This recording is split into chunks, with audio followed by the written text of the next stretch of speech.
আসসালামু আলাইকুম। Technique easy education থেকে স্বাগতম জানাচ্ছি আমি জুয়েল। আজকের পর্বে আমরা অনুশীলনী ৬.২ এর ৭ নাম্বার সমস্যাটা সমাধান করব। যেখানে একটা স্টুডেন্টের জুনিয়র বৃত্তি পরীক্ষা, এসএসসি পরীক্ষার মধ্যবর্তী যে সময়গুলো আছে, এই সময়গুলোর সাথে একটা সম্পর্ক দিয়ে ম্যাথ আছে। এখানে যেটা দেওয়া আছে সেটা হলো ১৪ বছর বয়স। যিনি ১৪ বছর বয়সে যিনি বৃত্তের পরীক্ষা দিয়েছিল, মানে এটা অতীতকাল।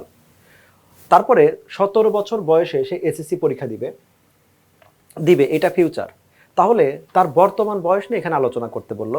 আমরা যদি এভাবে চিন্তা করি যে ধরলাম সেটা হলো ২০০০, এটা হলো ২৪ সালে সে হলো জুনিয়র বৃত্তি পরীক্ষা দিয়েছিল। আর ২৪, ২৫, ২৬, ২৭, ২০০০ এটা হলো ২৭ সালে সে হলো এসএসসি পরীক্ষা দিবে। তাহলে এইটা হলো অতীত, আর আমি দাঁড়িয়েছি ২০২৬-এ। এইখানে ২০২৬-এ আজকে আমি দাঁড়িয়ে আছি।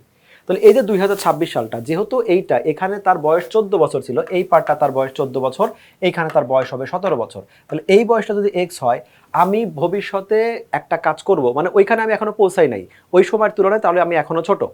১৭ বছরে সে পরীক্ষা দিবে, এখনো তার ১৭ বছর হয় নাই। তার এই জন্য সেই বয়সটা অবশ্যই এক্সটা আমাদের ১৭ থেকে ছোট হবে। ১৪ বছর বয়সে সে পরীক্ষা দিয়ে অলরেডি কমপ্লিট করে ফেলছে, তার মানে এটা হলো অবশ্যই তার বয়স আজকে ১৪ বছরের সে একটা দিন হলে তার বেশি হবে, কারণ এটা অতীতকাল। ১৭ ২০২৭ সাল যেটা আছে, ১৭ বছরে সে পরীক্ষা দিবে, এখনো দেয় নাই, তার মানে একটা দিনের জন্য হলেও সে আজকে ছোট আছে।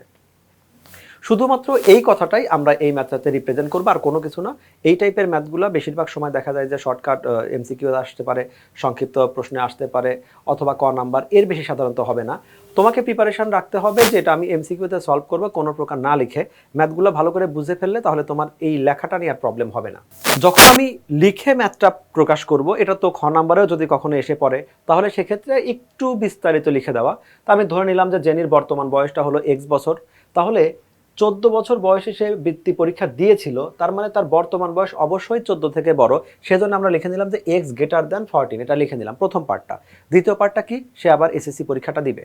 ১৭ বছর বয়সে যেহেতু সে এসএসসি পরীক্ষা দিবে, অর্থাৎ সে এখনো এসএসসি পরীক্ষা দেয় নাই, আমরা বর্তমান বয়স নিয়ে যেটা আলোচনা করছি, তাহলে অবশ্যই তার বর্তমান বয়সটা ১৭ থেকে ছোট হবে।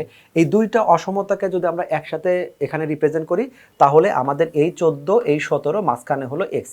এখানে অবশ্যই আমাদের less than greater, less equal, greater equal, এটা কোনোটাই ব্যবহার হবে না, কারণ অবশ্যই এটা অতীতকাল। এখানে একদিনের জন্য হলে এক্সটা বড় হবে, এটা আমাদের ভবিষ্যৎকাল, একদিনের জন্য হলে এক্স ছোট হবে। তাহলে এখানে সমান চিহ্ন দেওয়ার কোনো প্রশ্নই ওঠে না, এগুলো খেয়াল রাখতে হবে। তো আশা করি এই ম্যাথটা বুঝতে পেরেছো। এগুলো সাধারণত এমসিকিউ টাইপেরও ম্যাথ আসতে পারে বা কম নাম্বারে আসতে পারে। একটু ভালো করে প্র্যাকটিস করলে এমসিকিউ এর সময় খুব দ্রুতই তুমি অ্যান্সারটা করতে পারবে। পরবর্তী পর্ব দেখার জন্য আমন্ত্রণ রইল। খোদা হাফেজ।